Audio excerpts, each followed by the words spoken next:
आज की इस वीडियो में आपको ग्रामर रूल सिखाएंगे। चलते हैं वीडियो की तरफ। अस्सलाम वालेकुम, नॉलेज विद उम्मी में आपका वेलकम करते हैं। तो आज की इस वीडियो में जो है आपको तमाम जो है ग्रामर रूल का और डिटर्मिनेंट निकालना सबको सिखाएंगे।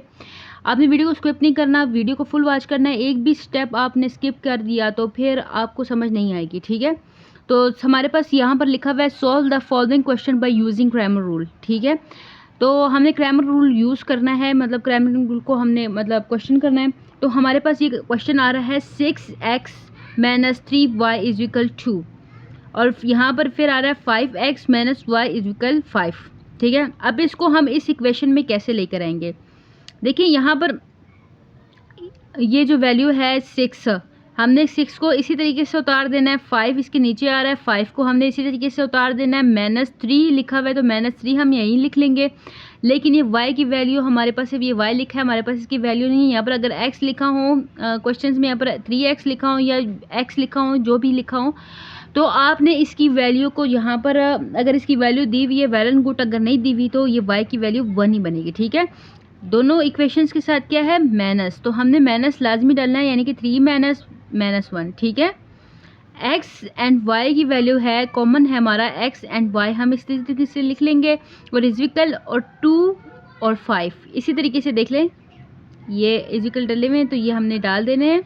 और ये 2 और 5, ये हमने 2 और 5 को हमने इसी तरीके से लिख लिया, ठीक है।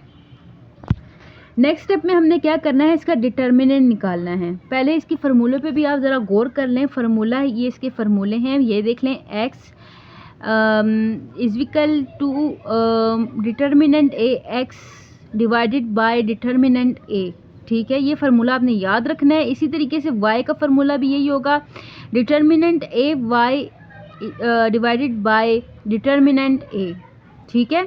ये आपने लाजमी इस फार्मूले को याद रख लेना है। इस मेथड से हम क्वेश्चन को हल करेंगे। तो चलते हैं।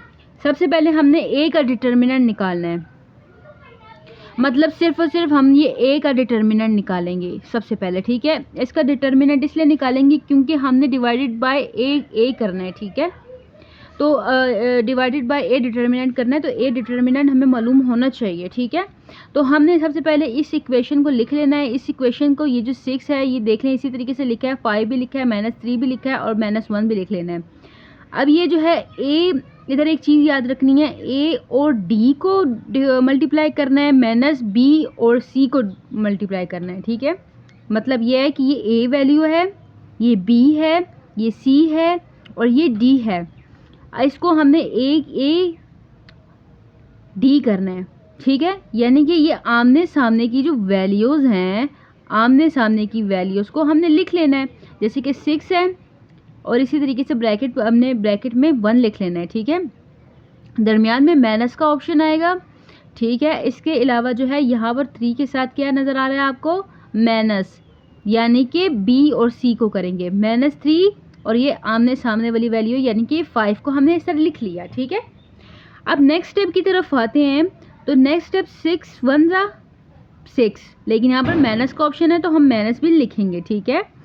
माइनस माइनस क्या होता है, प्लस, तो हमने प्लस का निशान यहाँ लिख लेना है। 3 × 5 = 15, प्लस माइनस माइनस होता है, ठीक है। Determinant a determinant 9। अब ये आ गया हमारे पास a, जो हमने फाइंड करना था, हमें a मिल चुका है। अब हमने इनको इनके साथ कैसे फाइंड करना है ये भी आपको बताते हैं। अब देख लें, हमने सॉल्व करना है, जैसे कि फार्मूले में ये है, ठीक है। इसको सॉल्व करना है तो यहाँ पर हमारे पास आ रहा है ax, यानी कि हमने ax की वैल्यू मालूम करनी है। वो किस तरीके से हम करेंगे, सारी इक्वेशन वही है लेकिन जो फर्स्ट रो है ये चेंज हो जाएगी इसके साथ। अभी आपको इस तरह दिखा रहे हैं।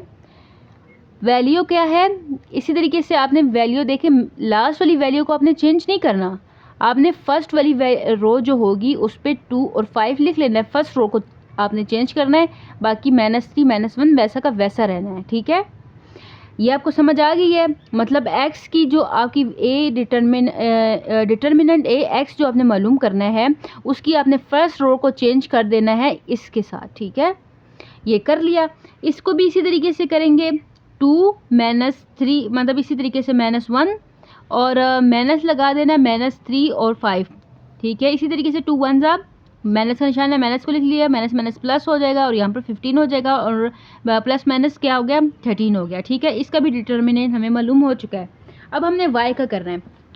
जिस तरीके एक्स वाली रो के लिए हमने क्या किया था, एक्स की रो के लिए हमने क्या किया था, पहली रो को हमने चेंज किया था, और वाई के लिए हम क्या करेंगे, ये देख लें 6 और 5 है, 6 और 5, ये हमने 6 और 5 को ऐसे ही के ऐसे ही रहने दिया, लेकिन हमने जो सेकंड रो हो गई यानी कि 2 और 5 के साथ हमने इसको तब्दील कर देना है, जैसे कि ये हमने किया, ठीक है। अब हम क्या करेंगे, इसी तरीके से 6 और 5 को हम जो है मल्टीप्लाई कर लेंगे और 5 और 2 को हमने मल्टीप्लाई कर लेना है। 6 5 ज़ा 30 हो गया, इसमें माइनस का निशान ही हम नहीं लगाएंगे, इसमें प्लस या माइनस का निशान नहीं है, तो इसी तरीके से आ जाएगा। और 2 5 ज़ा 10 हो गया और यहाँ पर डिटर्मिनेंट ए वाई हमें मालूम हो गया 20, ठीक है।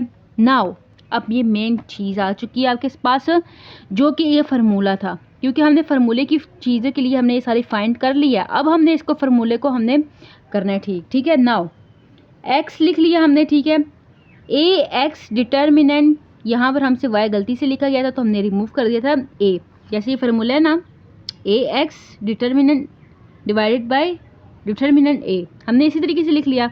अब ए एक्स की वैल्यू हमारे पास क्या आई थी, ए एक्स की वैल्यू हमारे पास 13 आई थी, ऐसा ही है। तो हमने यहाँ पर क्या लिखना है, 13 लिखना है।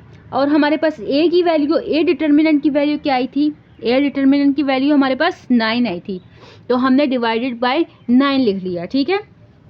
अब ये y की वैल्यू का करते हैं, तो डिटर्मिनेंट ए वाई हमने डिवाइडेड बाय ए डिटर्मिनेंट, हमारे पास ए वाई की वैल्यू क्या आई है 20, हमने 20 लिख लिया, और डिटर्मिनेंट की हमारी पास ए की क्या थी 9, तो हमने ये 9 लिख लिया, ठीक है। अगर इनकी कटिंग होती है तो कटिंग कर लेंगे, अगर कटिंग नहीं होती तो ये मतलब ऐसी कि ऐसी ही हम लिखेंगे, यानी कि x एंड y की वैल्यू हमारे पास क्या आ गई है 13/9 और ये हमारे पास आ गई है 20/9। उम्मीद है क्वेश्चन की समझ आ गई होगी। अगर नहीं समझ आई, कोई मिस्टेक, कोई चीज़ की आपको सही तरीके से समझ नहीं आ रही, तो आप कमेंट बॉक्स में मुझसे पूछ सकते हैं। अगर हो सके तो कमेंट बॉक्स में आपको समझा देंगे, लेकिन अगर नहीं समझ आई तो उस पर आपके कमेंट पे एक वीडियो बना देंगे और उस तरीके से जो है आपको सही समझ आ जाएगी। उम्मीद है वैसे आपको सारी समझ आ गई होगी, सही डिटेल से आपको समझाया है, आपका टाइम भी ज़्यादा लिया है ताकि आपको सही समझ आ जाए। अभी के लिए दीजिए इजाज़त, अल्लाह हाफिज़।